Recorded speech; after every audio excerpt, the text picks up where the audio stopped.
প্রিয় মেয়েরা, জীবনে আর কিছু করো বা না করো, কখনো নিজের লক্ষ্য থেকে সরে যেও না এবং নিজেকে এমন একটা পর্যায়ে নিয়ে যাও যেখানে সবাই বাধ্য হয় তোমাকে সম্মান করতে।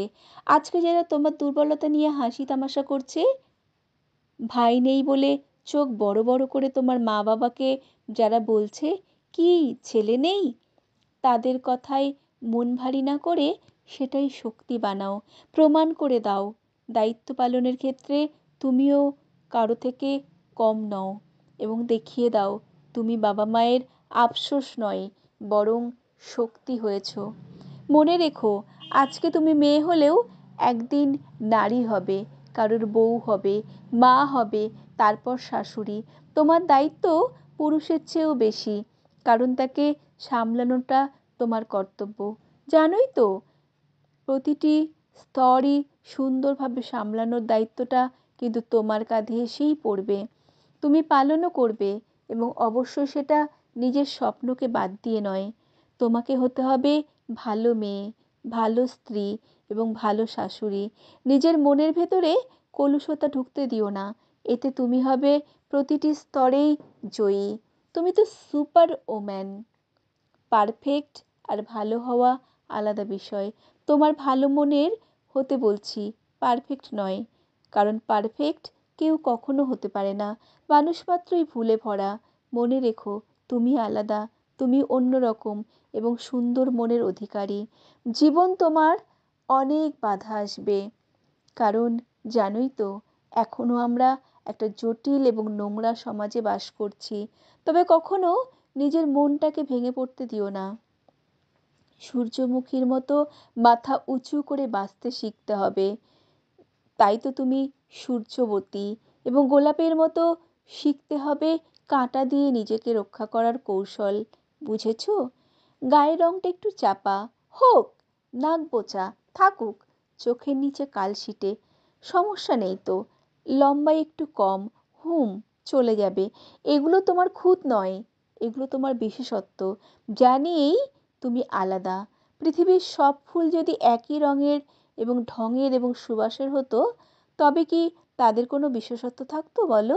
প্রত্যেকেই কিন্তু তার জায়গা থেকে আলাদা এবং সুন্দর।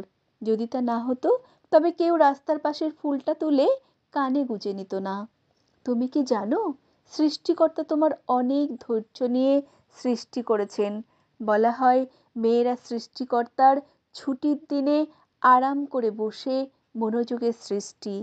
এই যে এত ধৈর্যের সৃষ্টি, সে যদি অল্পতেই ধৈর্য হারিয়ে ফেলে, তবে কি চলে বলো? ভুল বললাম হয়তো, কারণ মেয়েরা মৃত্যুর চেয়েও বেশি যন্ত্রণা সহ্য করার ক্ষমতা রাখে। এটা পারে কেবল সে ধৈর্যধারী বলেই। উৎসর্গ পর্বে তোমার চেয়ে সুন্দর আর কেউ হতে পারে না। দেখো না, তোমার নামে কত গান, কত কবিতা, কত কবির আহাজারি। বিশ্বাস রাখো নিজের ওপর, সত্যিই তুমি অনন্যা। তবে সমাধান, তোমাদের মধ্যেই একটা দল আছে যারা অন্যরকম, বিচ্ছিরি মানসিকতার, হাজার জনের চেষ্টাও যাদের ঠিক করতে পারেনি। ভুলেও তাদের অনুসারী হয়েও না এবং তাদের চিনতে শেখো, যাতে তাদের পথ তোমাদেরকে মারাতে না হয়। দূরে থাকো যতটা সম্ভব। জানো তো, নষ্ট জিনিসের সঙ্গে থাকলে ভালো জিনিসটাও তাড়াতাড়ি নষ্ট হয়ে যায়। তাই সাবধান, সাবধান এবং সাবধান। সবশেষে বলবো, নিজের জন্য বাঁচো।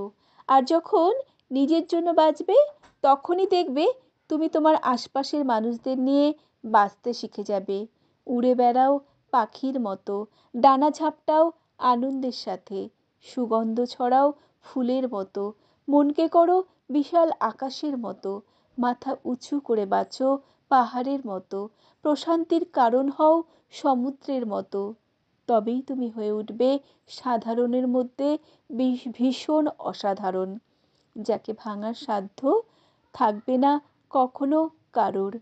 ইতিতে আয়নায় দাঁড়িয়ে তুমি যাকে দেখছো, কলমে নাবিলা তাসমিন, কণ্ঠে আমি সুমিত্রা।